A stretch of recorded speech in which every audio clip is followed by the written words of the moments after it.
Shalom, sidang jemaat yang terkasih dalam Yesus Kristus. Di malam hari ini kita bersama-sama akan belajar tentang kebenaran firman Tuhan. Sebelum itu mari kita satukan hati kita berdoa. Mari kita berdoa. Ya Tuhan Allah Bapa kami, di tengah-tengah persekutuan yang kami lakukan di malam hari ini, kami bersama-sama akan belajar kebenaran firman-Mu. Engkau kuasai kami, Engkau mampukan kami untuk mengerti dan memahami akan firman-Mu. Berkati hamba-Mu ini yang akan menyatakan firman-Mu. Biarlah kehendak-Mu yang jadi, sehingga hamba-Mu dapat menyampaikan kebenaran firman-Mu sesuai dengan kehendak-Mu. Inilah seru dan permohonan yang kami alaskan dalam nama Tuhan Yesus Kristus. Amin. Firman Tuhan di malam hari ini terambil di dalam kitab Injil Matius pasal 11 ayat 11 sampai dengan 15 yang begini bunyi firman Tuhan. Aku berkata kepadamu, sesungguhnya di antara mereka yang dilahirkan oleh perempuan tidak pernah tampil seorang yang lebih besar daripada Yohanes Pembaptis, namun yang terkecil dalam kerajaan sorga lebih besar daripadanya. Sejak tampilnya Yohanes Pembaptis hingga sekarang, kerajaan sorga diserong dan orang yang menyerongnya mencoba menguasainya. Sebab semua nabi dan kitab Taurat bernubuat hingga tampilnya Yohanes.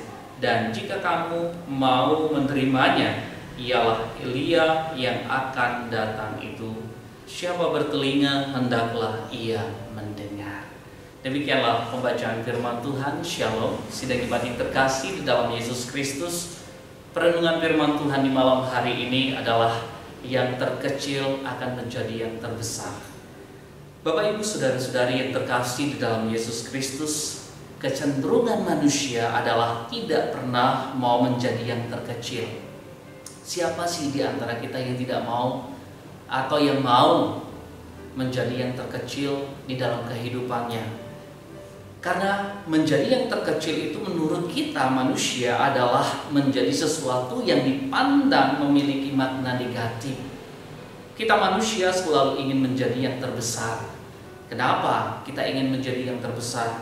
Karena menjadi yang terbesar adalah sama halnya kita menjadi yang terbaik, terhebat, termuka, dan terkaya dan lain sebagainya. Jadi kita berbondong-bondong atau ingin menjadi yang terbesar di antara manusia.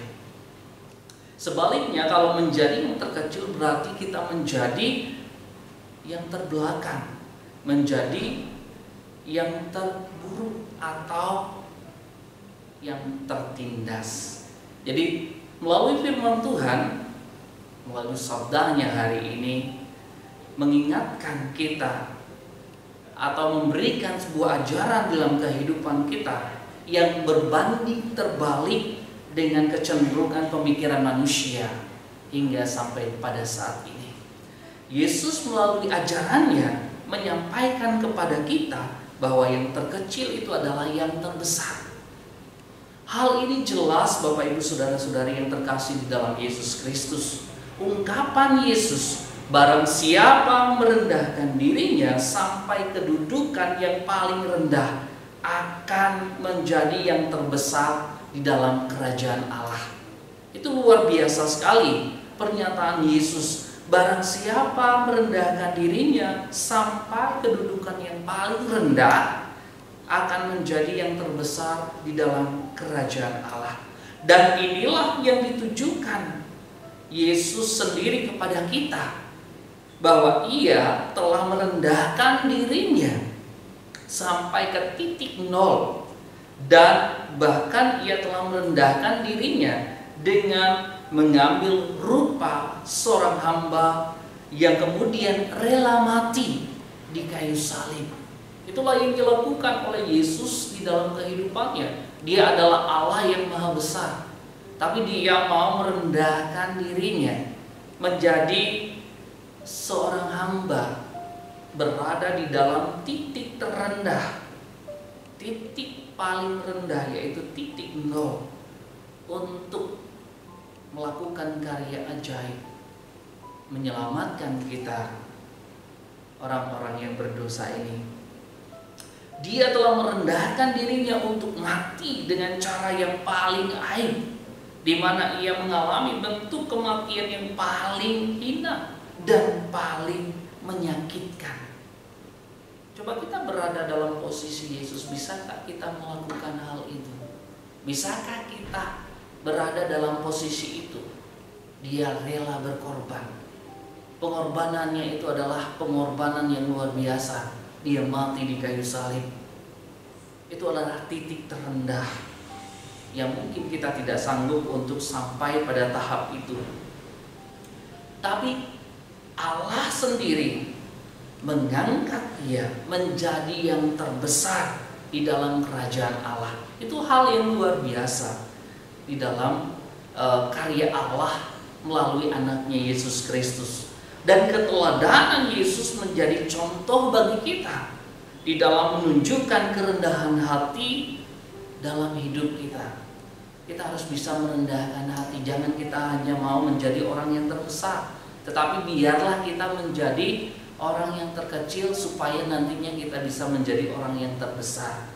Bukankah Yohanes Pembaptis pun menjadi terbesar?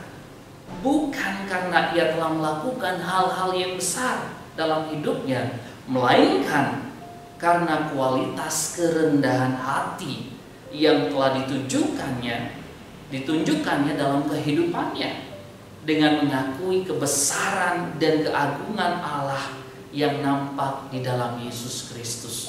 Jadi Yohanes Pembaptis pun terkenal dan menjadi orang yang besar bukan karena kehebatannya, bukan karena hal-hal besar yang dilakukannya, tapi dia mengakui dengan kerendahan hati bahwa Allah itu adalah Allah yang besar, Allah yang agung, yang nampak di dalam Yesus Kristus. Jadi Bapak Ibu saudara-saudari yang terkasih di dalam Yesus Kristus, biarlah kita senantiasa mau merendahkan hati kita di hadapan Tuhan, senantiasa mengundang Tuhan untuk hadir dalam kehidupan kita. Dan di dalam masa penantian, kita senantiasa selalu memupuk iman percaya kita. Jadilah yang terkecil sehingga kita boleh menjadi yang terbesar.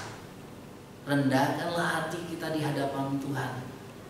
Biarkanlah Tuhan berkarya dalam kehidupan kita, sehingga kita boleh dapat melakukan hal-hal yang kecil yang boleh berdampak besar bagi orang-orang di sekitar kita. Biarlah kita boleh menjadi berkat bagi orang-orang di sekitar kita. Maka firman Tuhan di ayatnya yang ke-15 berkata, siapa bertelinga hendaklah ia mendengar. Dengarkanlah firman-Nya, resapi firman-Nya, lakukanlah firman-Nya, lakukanlah teladannya di dalam setiap kehidupan kita. Berbahagialah untuk kita sekalian. Amin. Mari kita berdoa. Ya Tuhan Allah Bapa kami, terima kasih buat firman yang Engkau nyatakan bagi kami pada saat ini. Biarlah firman-Mu itu menguatkan hati kami, sehingga kami semakin kuat dan iman kami boleh bertumbuh di dalam kehidupan pribadi lepas pribadi kami.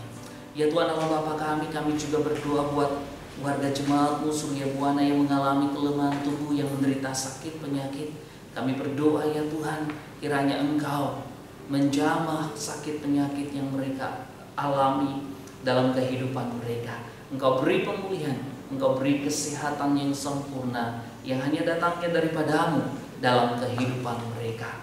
Ya Tuhan Allah Bapa kami juga berdoa bagi jemaat-Mu ya Tuhan, kiranya Engkau senantiasa menyertai, memberikan kekuatan kesehatan. Engkau memberkati kami semua sehingga boleh menjadi saluran berkat bagi sesama kami. Dan biarlah kuasa-Mu, tuntunan-Mu senantiasa kami rasakan dan nikmati di tengah-tengah kehidupan kami. Ya Tuhan Allah Bapa kami juga berdoa buat Gereja Kristen Protestan di Bali. Kiranya Engkau berkati GKPB ya Tuhan. Jadikan GKPB sebagai perpanjangan tangan-Mu untuk mengabarkan kabar sukacita dan boleh menjadi berkat bagi sesama di Pulau Bali ini. Ya Tuhan Allah Bapa kami juga berdoa buat bangsa dan negara kami. Di dalam situasi kondisi COVID-19, kiranya Engkau turut campur ya Tuhan. Engkau berkati presiden jajarannya, Engkau berkati segala usaha dan upaya yang dilakukannya. Biarlah itu boleh menjadi alat dan sarana untuk memutus mata rantai penyebaran COVID-19. Engkau berkati vaksin yang ada ya Tuhan. Biarlah vaksin itu menjadi salah satu alat yang baik untuk meningkatkan imun tubuh kami, sehingga kami terhindar dari paparan COVID-19. Ya Tuhan Allah Bapa kami menyerahkan kehidupan saudara-saudari kami yang mengalami kekurangan, yang mengalami penderitaan, yang mengalami pergumulan berat. Kiranya Engkau hadir di dalam kehidupan mereka, Engkau jamah mereka, Engkau pulihkan mereka, Engkau kuatkan mereka, sehingga benar mereka boleh kuat di dalam-Mu ya Tuhan.